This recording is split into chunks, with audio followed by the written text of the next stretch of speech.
Hi, this is Darren with Philosophize Now. The Untethered Soul by Michael A. Singer. Idea 1. You are that underlying awareness. If I ask you the question, who are you? You might answer with something like, I'm Jill or I'm Jack.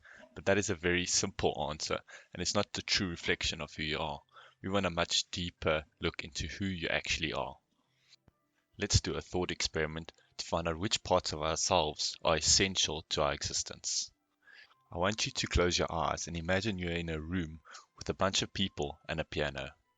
So the first thing, let's see if we are the objects around us. So obviously, if I take away the piano, you would have no problem with that. It's just a piano. It's got no relation to you.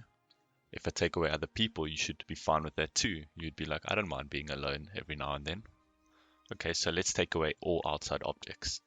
Even though everything is now gone, you would still exist. You might be a bit afraid or angry that there's nothing around you, but you would still exist.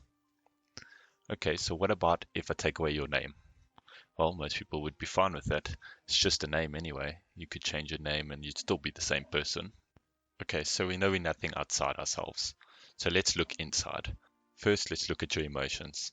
If we took away all your emotions, would you still exist? I'm sure you can think back to a time when you had no emotions and you still existed.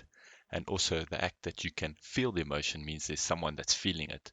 This ability to observe things is known as a subject-object relationship, and you can only have a subject-object relationship to something that is separate from oneself. Okay, what about if I take away your thoughts? Well, this one might be difficult to imagine, but this one also involves the subject-object relationship we just mentioned. You can see your thoughts, so therefore they must be separate from you. And I'm sure everyone's had a time when they were so focused on activity that no thoughts were entering their head, and you still existed, which means that thoughts are also not who we are. So now that we have removed all the aspects of yourself that aren't your true self, what is left is this awareness that you exist. And this is the true answer to the question, who am I? Idea 2. Learn to control your inner roommate. So who's this inner roommate we're talking about? Well, this is that voice inside your head. If you're not sure about which voice I'm talking about, try saying hello inside your head. It's that voice. So the first reason why you would want to control this voice is because this voice prevents you from enjoying any moment fully. Imagine you're walking through a beautiful forest, and while you're walking, you realize that you're not sure if you switched off the stove back at the log cabin. Now, instead of enjoying this beautiful walk through the forest, your mind is preoccupied with whether or not you left the stove on, and you don't get to enjoy fully this beautiful surroundings. And then after all this worrying, when you get back to the log cabin, you find the stove was turned off. So many times the mind worries about things that never happen and waste all this energy on stuff that never actually occurs.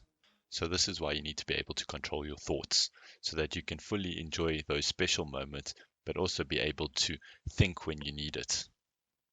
Idea 3.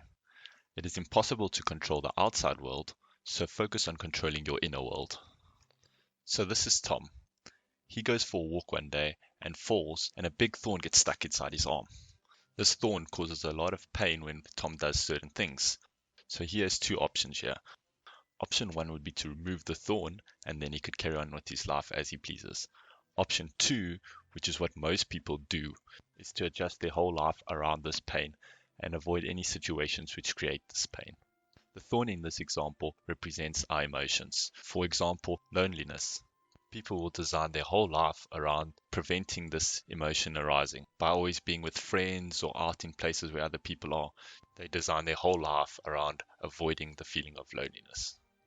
So how do we control our inner world and pull out the thorn? Well, the first step is in understanding what causes negative emotions. Negative emotions occur when events happen or people act differently to our expectations. If we then suppress these emotions, this creates a blockage, and this blockage then has the possibility of returning when a similar event occurs in the future. The trick is to allow the emotions to occur and not try to suppress them. This will then not leave any blockages which could recur in the future. When you have these emotions, do not feel guilty, just accept them. Otherwise, you'll just be trading one emotion for another emotion. Okay, so now that you know the techniques, the practical way to apply these techniques is to start with something small. First, start with the smaller emotions, such as being cut off in traffic or being late for work. and then work your way up to bigger and bigger events until no event causes you to create a blockage in your system. And once you can handle any event that happens in your life, then you can start truly enjoying life without the worry of things not happening the way you expect them to. The fourth and final big idea in this book is to use death as a tool for growth instead of fearing it. Most people do know that death could happen at any moment, but we have this false sense of security that it would not happen to us, and that allows us to do things which we don't like or to postpone our desires indefinitely. So what you need to do is to remind yourself of the impermanence of this life and use this knowledge to motivate yourself to do the things in life you wish to do. If anything did happen to you, you would have no regrets. The four big ideas from the Untethered Soul are: you are the underlying awareness. Learn to control your inner roommate. It is impossible to control the outside world, so focus on controlling your inner world. And finally, use death as a tool for growth instead of fearing it. And if you're thinking of buying this book, I've done a review over here, and this states whether or not it's worth it to buy this book. And if you're enjoying this content, please subscribe to support this channel.